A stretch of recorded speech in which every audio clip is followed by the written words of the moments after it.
noite a todos. Boa noite, professor Roberto Salles, demais colegas aqui da mesa, professores, alunos, convidados. Sejam bem-vindos à nossa casa, ao Instituto de Geociências, nessa abertura da Semana de Ciência e Tecnologia, né, de 2011, que tem como tema mudanças climáticas, desastres naturais e prevenção de risco. Além de dar as boas-vindas hoje, eu gostaria de pedir um minutinho, uma licença, para ler algumas pouquíssimas palavras em homenagem a um querido amigo nosso e professor da casa, professor Ivan, que nos deixou, né, na semana passada. E eu gostaria de fazer uma brevíssima homenagem a ele, aproveitando a oportunidade do microfone. Como foi Dia dos Professores nesse sábado agora passado, então, eu gostaria de falar que, em homenagem a esse professor, especialmente a todos os demais professores, né, que o professor partiu para uma outra caminhada, em outro lugar ou uma outra dimensão. E eu gostaria de dar os parabéns a todos, e especialmente a ele, pela sua missão de ensinar, né, como eu falei com os outros amigos, e de ampliar tantos horizontes. Porque mestre não é apenas aquele que ensina fórmulas, né, mas aquele que questiona e desperta para a realidade e encaminha a juventude para uma aventura que é a nossa vida. É aquele que planta e faz germinar a busca pelo conhecimento e simplesmente enriquece com a sua presença.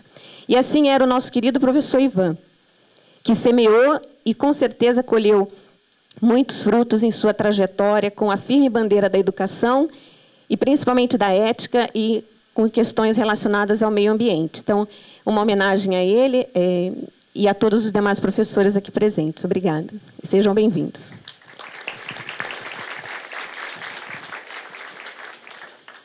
Magnífico reitor, professor Roberto Salles, demais colegas da mesa. Cada uma das pró-reitorias trabalha dentro da sua área de atuação, não é? A agenda acadêmica é um evento que ela, na verdade, está passando os muros da universidade e várias atividades estão sendo feitas também fora da UF com a sociedade. Hoje nós tivemos um evento, embora a abertura esteja acontecendo agora, mas um evento muito importante.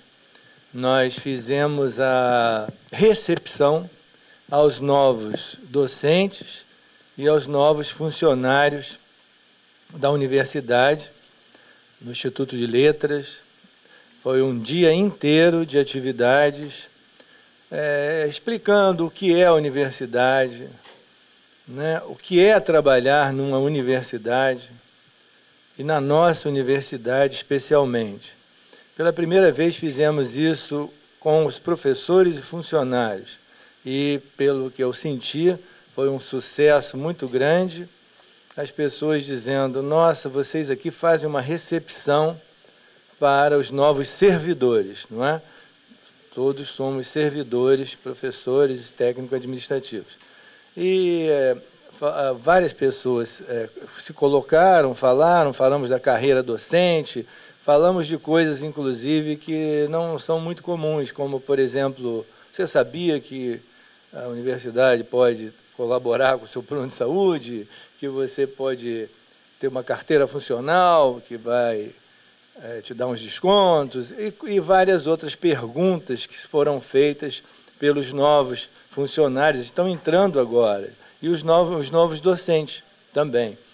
Colocamos o patamar da universidade em relação às outras universidades, o que ocorreu com essa série de concursos que foram feitos para a universidade. Nossa universidade está com, pela primeira vez, né, passamos um número bastante expressivo, 70,04% dos docentes da UF são doutores, não é? E isso aí nos coloca num patamar bastante interessante junto ao cenário brasileiro. Bom, essa foi a atividade que a Progep fez dentro da agenda acadêmica. Sejam todos muito bem-vindos e obrigado.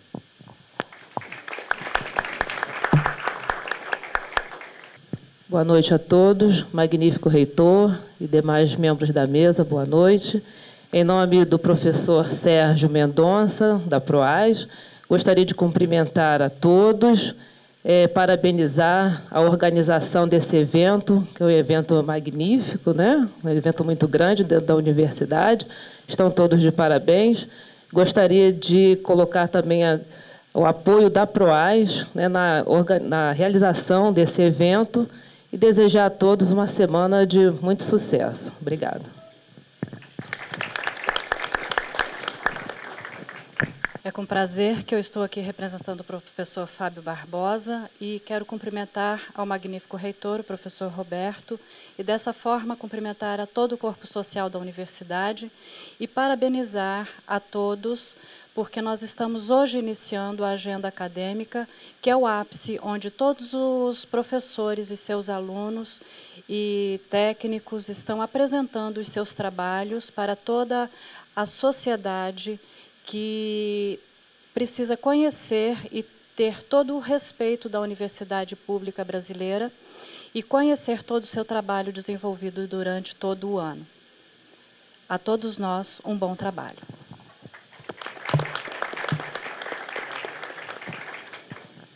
Boa noite a todos. Magnífico reitor, professor Roberto Salles. Cumprimento e com os demais componentes da mesa também.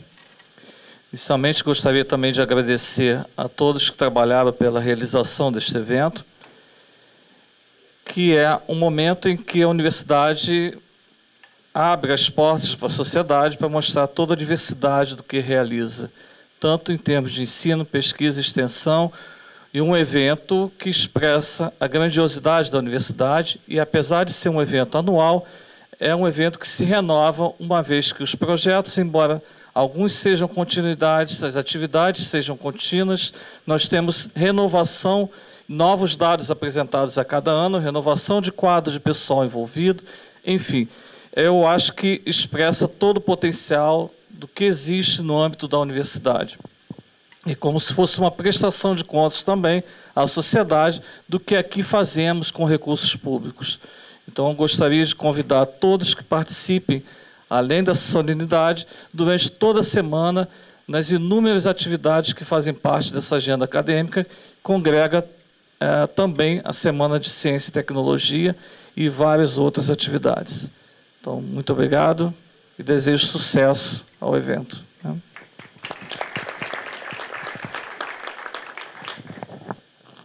Boa noite a todos. Professor Roberto Salles, magnífico reitor.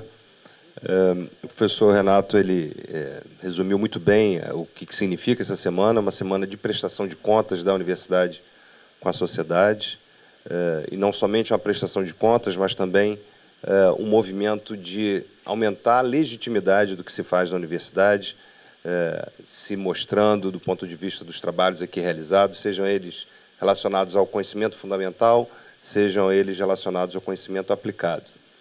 Vocês vão ter oportunidade de... Já começou hoje, a semana, na verdade, já começou hoje, várias atividades já ocorreram, mas ao longo de toda a semana nós teremos muitas outras atividades, com os alunos de monitoria, com os trabalhos de extensão, de iniciação científica, entre muitas outras atividades, e, de fato, representa um movimento de uma universidade muito viva, uma universidade que cresce não só em tamanho, mas cresce também em relevância e em importância para a sociedade de modo geral.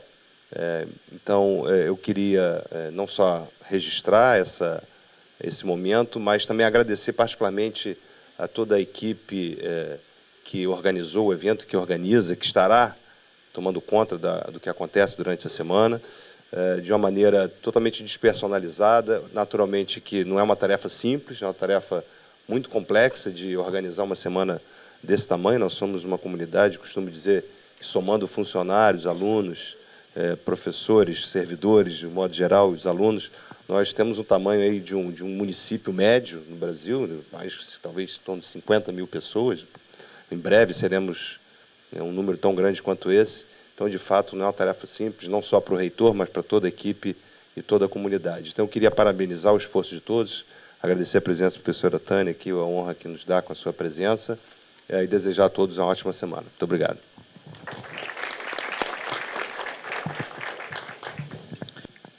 Boa noite, senhoras e senhores.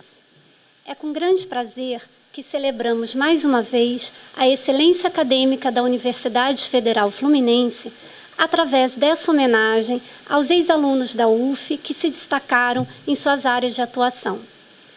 Em seu 4º ano de existência, o Prata da Casa abraçou um novo desafio. Além do trabalho já consolidado com egressos dos cursos de graduação, agora o programa também dialoga com ex-alunos de mestrado e doutorado. Nosso esforço é para que os profissionais que saíram desses campos mantenham laços com a UF, pois acreditamos que os ex-alunos ainda têm muito a contribuir à universidade. Vamos convidar o nosso reitor para entregar as homenagens do Prata da Casa e chamaremos os homenageados por ordem alfabética. Bom, então, o primeiro homenageado é Cristino Áureo. Cristino Áureo graduou-se em Medicina Veterinária, é atual deputado estadual e secretário estadual da Agricultura e Pecuária do Rio de Janeiro, onde vem implementando vários programas para o desenvolvimento da agropecuária fluminense. Como foi convocado pelo governo do estado para uma reunião no exterior, o Dr. Cristino não pôde comparecer. E por isso nós convidamos seu filho para receber a homenagem.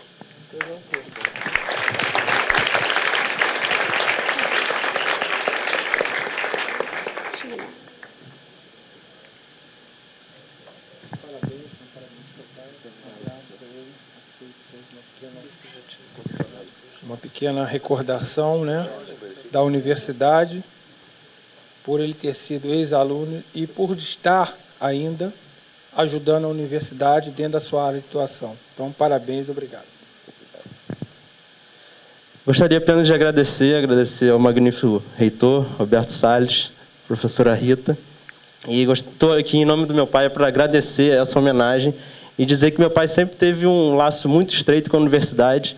Recentemente estivemos em Volta Redonda, no campus da UF, na Engenharia de Agronegócios, onde ele pôde, assim como secretário e deputado, trazer oportunidades para os alunos de lá.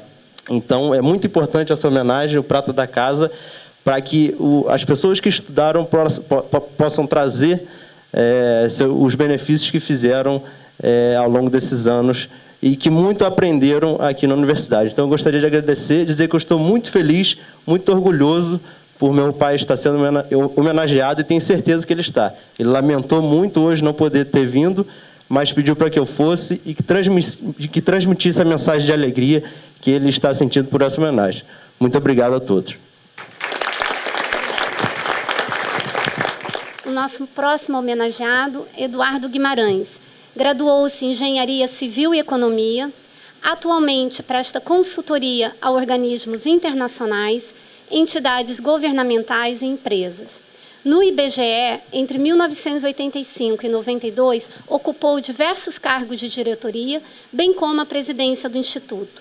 Também foi presidente do Banesp e do Banco do Brasil. Além disso, foi secretário do Tesouro Nacional e lecionou nas faculdades de Economia da UF, UFRJ e PUC-Rio. Por favor, doutor Eduardo.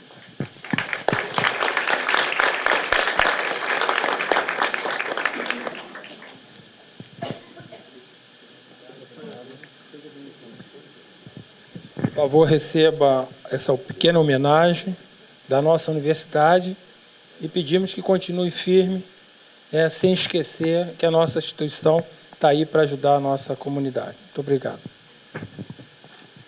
Bom, eu agradeço muito essa homenagem, quer dizer, eu realmente tive um convívio intenso com a universidade no passado e mantenho ainda um contato esporádico com a Faculdade de Economia hoje. Eu fiz Engenharia e Economia aqui, então tinha aula de manhã e de noite. À tarde eu militava no movimento estudantil, que eu ocupava o resto do tempo. Quer dizer, além disso, depois de formado, eu dei aula aqui durante 10 anos. Mais tarde, com a abertura do pós-graduação na UFRJ, eu me transferi para lá, mas tenho mantido bons laços aqui. Quer dizer, tenho boas memórias da universidade. A Escola de Engenharia era uma das melhores escolas de engenharia do país, já quando eu estudei. E, embora eu tenha abandonado a profissão, nem sequer registrei no CREA, formação de matemática que eu tive lá me serviu bastante como economista. A Faculdade de Economia era bastante fraca. Quer dizer, ela tinha sido incorporada recentemente à universidade, só tinha aula à noite, mas a minha turma começou o movimento no sentido de melhorar a faculdade. Esse é um ponto que eu me orgulho de ter contribuído para a universidade. Nós começamos a fazer um movimento para afastar os maus professores e trazer novos professores.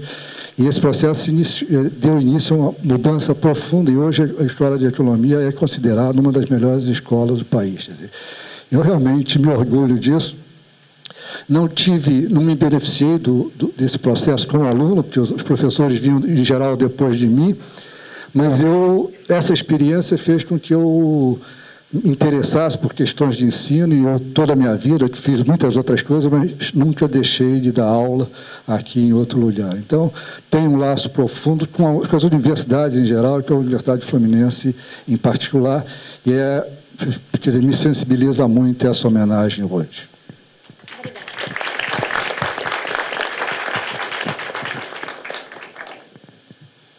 Na UF eu aprendi a ser jornalista.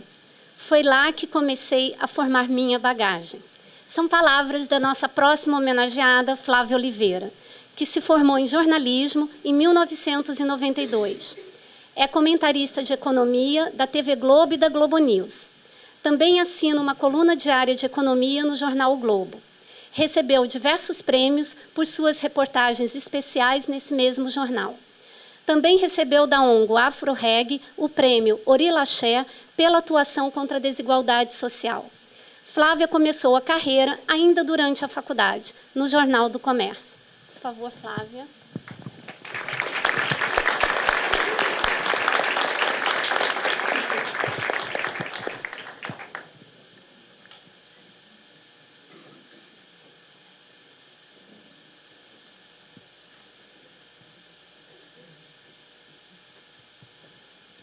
Parabéns, Flávia. Parabéns. E receba aqui uma pequena homenagem da nossa universidade. E continue firme e sempre pensando na nossa universidade. Muito obrigado. Obrigada. Queria agradecer na pessoa do reitor e da professora Rita, que foi muito delicada na lembrança, essa homenagem. Queria agradecer aqui meus convidados, meus queridos, meu marido, minha filha, que estão aqui, meus irmãos, Nina, Rita e o Pardal Paulo, meu amigo querido André Moragas. Vocês sabem, né, eles sabem o quanto para mim está sendo especialmente emocionante estar aqui hoje.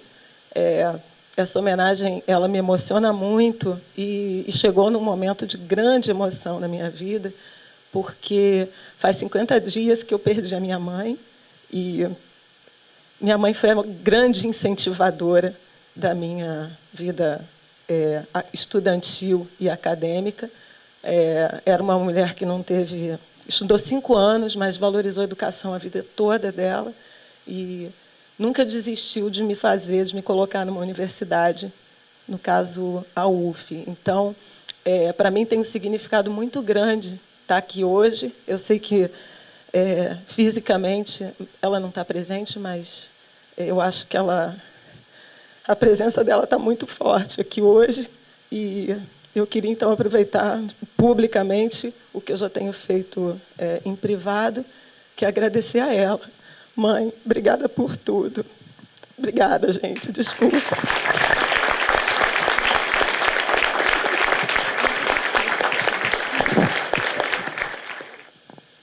O que mais me marcou na UF, além do aprendizado na medicina, foi o clima de família que nós convivíamos, para além dos muros da medicina. Palavras de Leôncio Feitosa, que graduou-se em medicina em 1974, é diretor-geral do Instituto Nacional de Cardiologia, órgão ligado ao Ministério da Saúde. Anteriormente, foi diretor de desenvolvimento setorial da Agência Nacional de Saúde Suplementar, onde implantou o sistema de troca de informações em saúde suplementar e a gerência de avaliação de tecnologia em saúde. Dr. Leôncio já foi também secretário de Saúde do Estado do Rio de Janeiro. Por favor, Dr. Leôncio, venha receber a homenagem.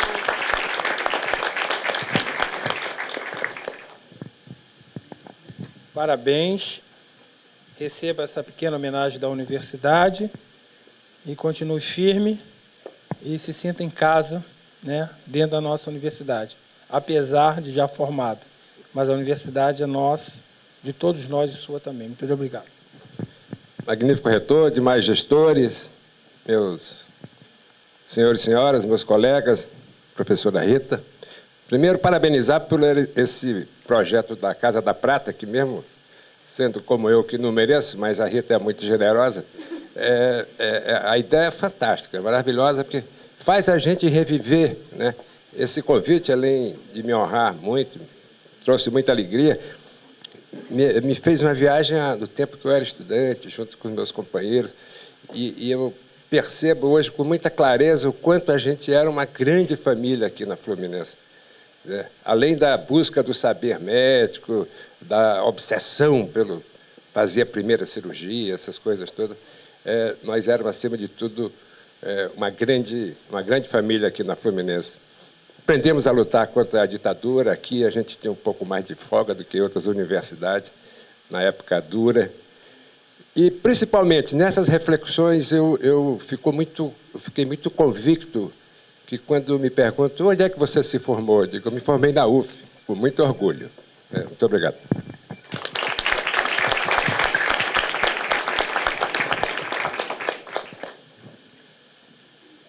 O nosso próximo homenageado é Nelson Cortes. Ele se formou em Engenharia Elétrica em 1979 e é atual membro do Conselho de Desenvolvimento Econômico e Social, ligado à Secretaria de Relações Institucionais da Presidência da República. Cortes, através da Brasil Ecodiesel, foi quem implantou o modelo que deu origem ao Programa Brasileiro de Uso e Produção de Biodiesel.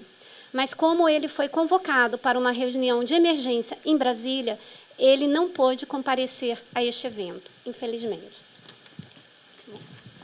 Então, guardo a minha passagem pela UF com muito carinho e saudades.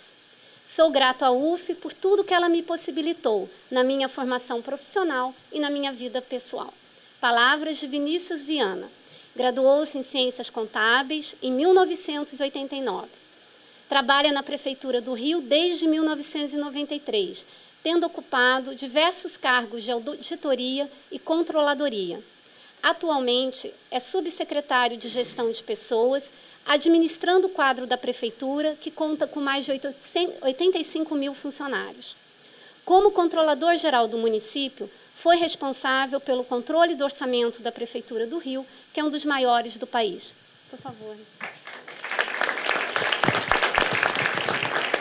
Parabéns, Vinícius. Continue firme.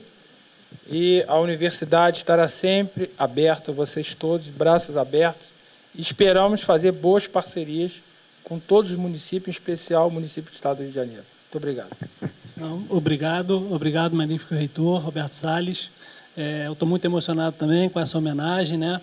Principalmente pelos meus companheiros homenageados, né? Pessoas realmente de muito valor. Eu fui da primeira turma de Ciências Contábeis aqui da universidade, né? A turma 185, né? Tive, enfim, excelentes professores, um aqui está presente, o professor Fernandes, né? Eu agradeço muito a todos os professores aqui na figura do professor Fernandes, a gentileza aqui da professora Rita, tá? Que nos acolhe com muito carinho, tá? E, enfim, retornar aqui à universidade depois de 22 anos de formado para receber uma homenagem dessa, realmente me deixa muito emocionado. Obrigado à minha família que está aqui presente, viu? Obrigado a todos.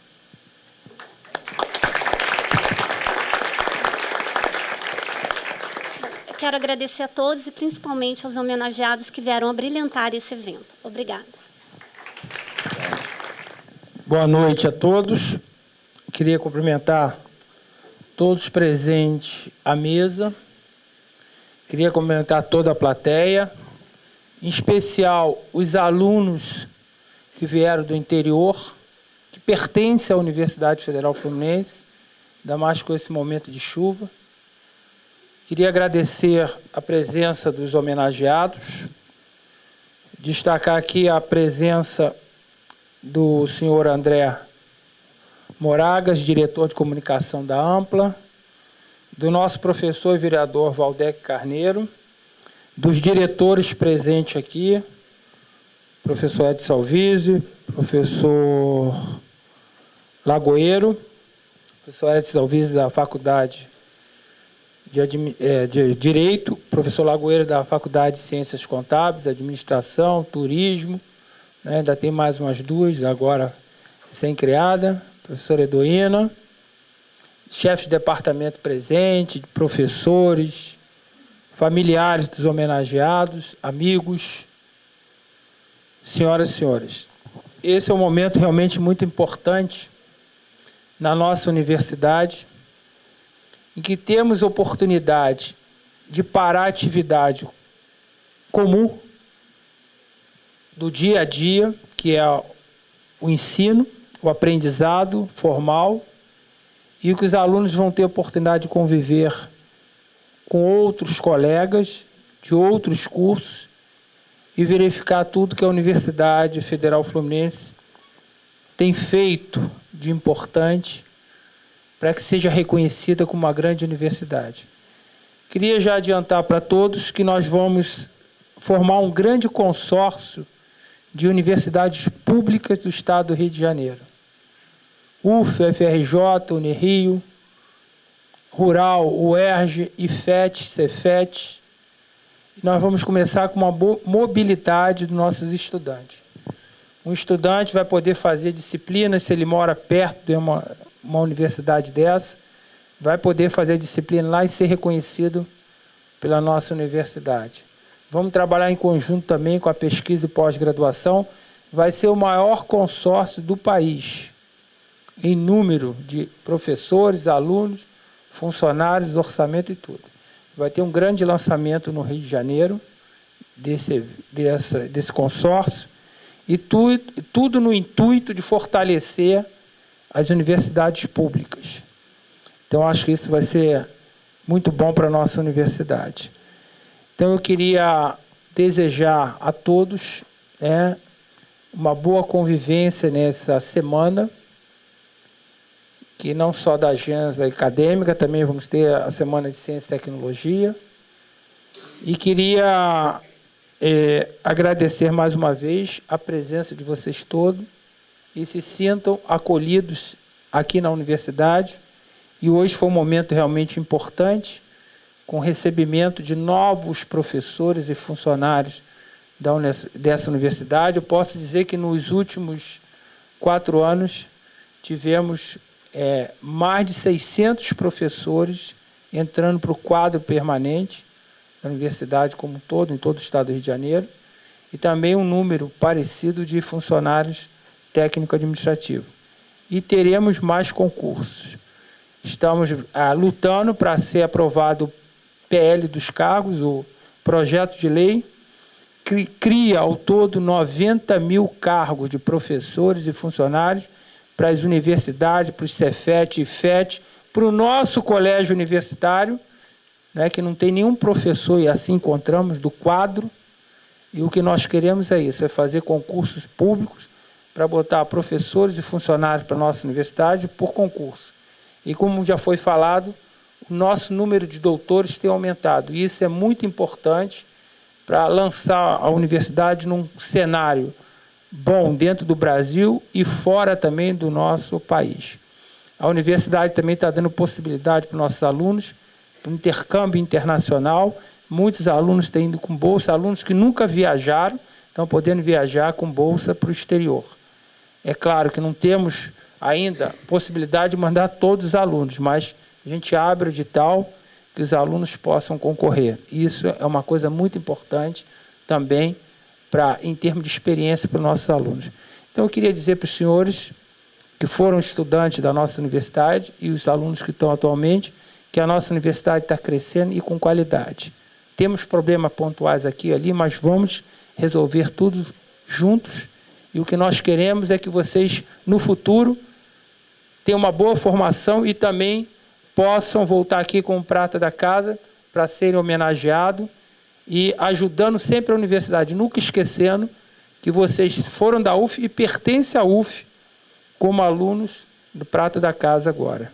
Então, muito obrigado, parabéns à comissão organizadora, agradeço a vocês que estão trabalhando, ajudando, a assessoria e comunicação, da TV Universitária e da comissão organizadora. Então, sucesso para nós todos. E, no final, como homenagem à presença de vocês, nós vamos oferecer um singelo coquetel, para que nós possamos comemorar e brindarmos juntos. Muito obrigado.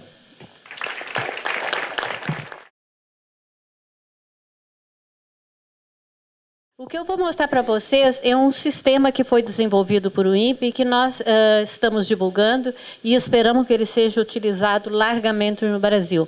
Ele é um sistema gratuito, de fácil operação, de fonte aberta. Então, qualquer estado, qualquer defesa civil no Brasil, ou instituto de pesquisa pode usar. É o Sistema de Monitoramento e Alerta de Desastres Naturais. Antes de falar do sistema, vamos falar um pouquinho do que é um desastre. O desastre, na realidade, ele só acontece se algum evento da natureza, algum evento adverso da natureza, algum fenômeno natural extremo ocorre, onde há pessoas morando. Se não tiver ninguém ali, ele não é um desastre, ele continua sendo um evento natural. A inundação dos rios, desde que Deus criou o mundo, quando ele disse, faça-se os continentes e os oceanos, ali ele criou as inundações também. Elas só passaram a ser um problema o dia que nós insistimos erroneamente em morar na planície fluvial. Tá? Até aí, ela não passava de uma inundação. Cada rio no mundo tem, em torno de a cada 2 anos e meio, a sua inundação. Então, se ninguém mora na planície fluvial, se ninguém ocupa essa planície fluvial, ela não passa da inundação normal de um rio. Tá? De acordo com a Defesa Civil e o decreto que nós temos, da Secretaria Nacional de Defesa Civil, então, desastre é o resultado de eventos adversos naturais ou provocados pelo homem sobre um ecossistema que já é vulnerável, causando danos humanos, materiais e ambientais e consequentes prejuízos econômicos e sociais. Tá? Em análise, ele é um fruto de um risco, que você se expõe a um risco, você facilita essa exposição ao desastre, então você acaba sofrendo a consequência dele. E a vulnerabilidade, então, é uma condição intrínseca que cada corpo tem para ter uma interação com a magnitude de algum evento adverso. Tá? O desastre funciona assim: eventos adversos naturais ou provocados pelo homem num ecossistema que é vulnerável, que causa danos materiais ou ambientais, gerando então prejuízos econômicos e sociais. A ameaça natural são processos, são fenômenos naturais que ocorrem com intensidade suficiente num espaço determinado de tempo que causa danos. Ela não é controlável ou ela é muito pouco controlável. Já a vulnerabilidade é resultante de fatores físicos, socioeconômicos e ambientais, tá? E que causa, então, impacto sobre as sociedades que estão ameaçadas. Ela é controlável. A vulnerabilidade, você pode reduzir a vulnerabilidade de algum local, ou você pode aumentar. Quando você insiste em morar na beira de um rio, você aumenta a sua vulnerabilidade e se expõe ao risco.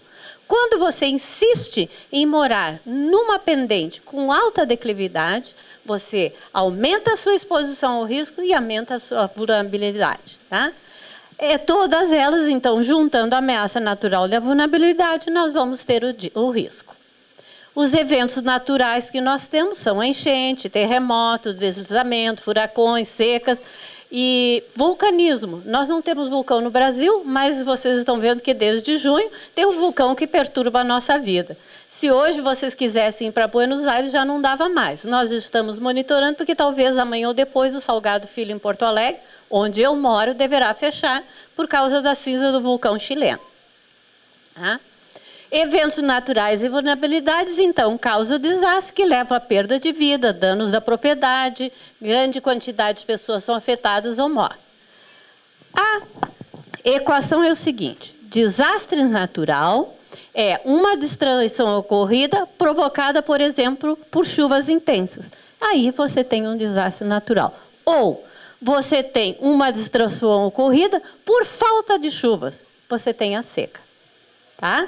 Na região serrana do Rio, nós tivemos uma grande destruição ocorrida por chuvas intensas concentradas num curto período de tempo em área de alta vulnerabilidade. E aí se gerou o desastre. De acordo com o EMDAT, que é o maior banco de dados de desastres do mundo, os desastres são classificados naturais, que são os que mais afetam o Brasil, em biológicos, geofísicos, climáticos, hidrológicos e meteorológicos. Estes 3 últimos são os que mais nós temos no Brasil, que são exatamente esses desastres hidrometeorológicos, ou seja, a seca, a chuva, temperaturas extremas, movimento de massas, tempestades. Para fazer parte desse banco de dados, qualquer desastre no mundo tinha que ter, pelo menos, 10 pessoas mortas, ou 100 pessoas afetadas, ou haver uma declaração de emergência, ou pedir ajuda internacional. E aí constitui-se a estatística do banco. O desastre da região serrana fez parte dessa estatística. Observe um detalhe, essa estatística começa em 1900. Olhem aonde a curva começa a subir. A partir de 1975, foi quando o mundo começou a se tornar mais urbano. Em 2008, pela primeira vez, 50% da população do mundo passou a viver em áreas urbanas. Tá? Olha o detalhe, o gráfico de baixo. Em marrom, nós temos o número de pessoas mortas por desastre. De 1900 para cá, ele diminuiu. Porém, em compensação, o número de pessoas afetadas e o número de desastres aumentou. Ou seja, nós aprendemos a evitar a morte, mas não aprendemos a evitar o desastre. Preveni-lo ou minimizá-lo. Tá? O mesmo acontece com o número de pessoas mortas e o número de pessoas afetadas. A partir de 75, ele aumenta enormemente. E os 3 grandes maiores desastres que nós temos em bilhões foram 3 terremotos, que ocorreram depois dos anos 80, e o maior deles, e o que o maior causou desastre, foi o terremoto de Sichuan, na China, há 2 anos atrás. Eles não são tão frequentes, porém, pela magnitude deles, eles causam um número muito grande de pessoas mortas, afetadas, ou danos ambientais e econômicos, sempre são de grande magnitude. É mais ou menos assim, ó. Muito mais pessoas morrem de acidentes de carro no Brasil, mas ninguém dá bola, porque morre 1, morre 2. Agora, quando o avião cai, todo mundo fica horrorizado. Só que o avião não cai toda semana. Mas acidente de carro você tem todo dia. Tá? Essa é a diferença. Então, quando um terremoto ocorre, ele chama muita atenção, mas nós temos muito mais inundação e muito mais a seca. Seca no Brasil, em qualquer lugar do mundo, é um desastre que causa um estrago enorme. Só que ninguém percebe, porque ela é lenta e longa. E os efeitos dela, às vezes você vai ver daqui a 4 ou 5 anos e longe do local onde ocorreu. Porque as pessoas migram sem condições econômicas e este problema da seca vai refletir num outro lugar que não tem absolutamente nada a ver com a seca. É o caso do vulcão. O vulcão é no Chile, mas quem ficou soterrado pela Xisa foi a Argentina. Quem teve a quebra do seu turismo em julho em Bariloche foi a Argentina, não o Chile. Tá? Então, dá uma olhada aqui, ó, vamos ver como é que o desastre é administrado no Brasil. Vocês estão vendo que o número de ocorrências de desastre natural no Brasil foi de 6 a 10. Nos Estados Unidos e na Ásia foi mais de 10. Mas agora vamos ver o número de pessoas. E olha o México também, ó, de 6 a 10. Mas olha só, o número de pessoas afetadas no Brasil e no México e nos Estados Unidos. Isso reflete, sabe o quê? A má administração do desastre no Brasil, a má administração do desastre no México. Nós não temos a cultura da prevenção no Brasil, nós temos a cultura do desastre. Eu dei uma palestra no sábado e caí na risada. A maior parte do pessoal que assistiu era a Defesa Civil. E eu perguntei para eles assim, o que é que nós festejamos na última quarta-feira? Que se festeja todo ano na segunda quarta-feira de outubro. Eram 70 pessoas, todo mundo ficou olhando para mim, eu disse assim, Defesa Civil, a segunda quarta-feira de outubro é o Dia Internacional para a Redução de Desastres. Ninguém sabia. Eu disse, o que que nós estamos festejando esta semana? Que era no sábado. Ninguém sabia. Eu disse, escuta, desde 2006, a Secretaria Nacional de Defesa Civil decretou esta semana como a Semana Nacional de Redução de Desastre. E ninguém sabia. Então, nós não temos a cultura da prevenção, nós temos a cultura do desastre. As nossas manchetes são assim: 2.000 pessoas morreram na região serrana. Nenhuma delas, nenhum meio de comunicação noticiou que quarta-feira era o Dia Internacional da Redução de Desastres ou que na semana passada era a Semana Nacional da Redução de Desastres.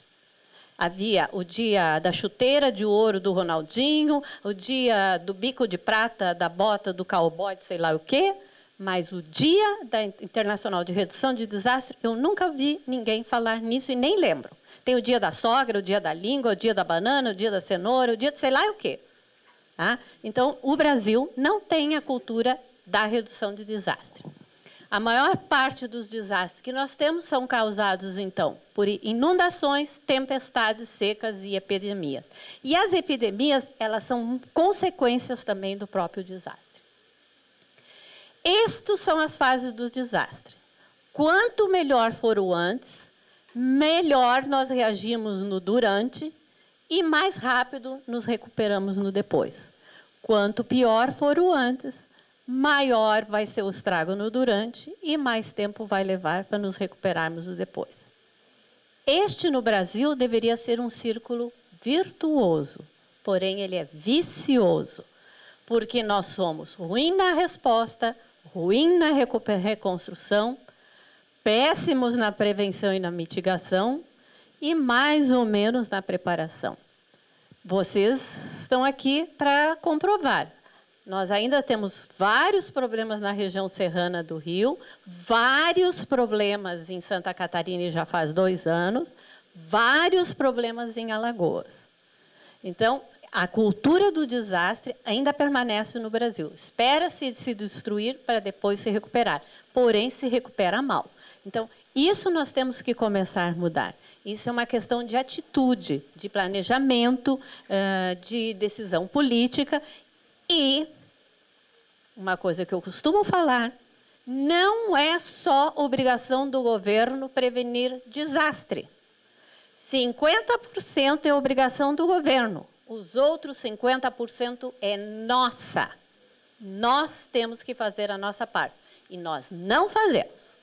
Quando nós jogamos um único papelzinho de bala no chão, nós estamos detonando um desastre. Vou fazer o cálculo com vocês. Santa Maria, onde eu moro, tem 300.000 habitantes. Vamos pedir para cada habitante, durante 5 dias, jogarem um papelzinho de bala no chão. Ao final de 5 dias, quantos papeizinhos serão? 1.500.000. Sabem qual é a população de Porto Alegre? 1.500.000. Se cair uma chuva naquele dia em Santa Maria, nós vamos botar uma população de Porto Alegre dentro dos arroios de Santa Maria. E depois a população não quer que a cidade fique alagada. Tá? Então, não é só o governo culpado. Nós também temos a nossa parte. Bom, esta é a distribuição dos desastres no Brasil. E a região que mais tem desastre, primeiro é a Sudeste, segundo é a região Sul.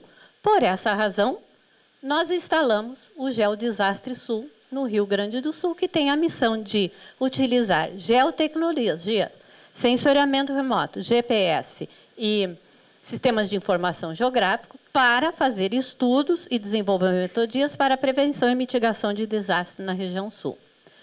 Entre outras coisas, nós queremos criar um grande banco de dados da região sul do Brasil, que gostaríamos de deixar à disposição para quem quiser fazer cultura e, inclusive, servir de apoio para teses de mestrado e doutorado.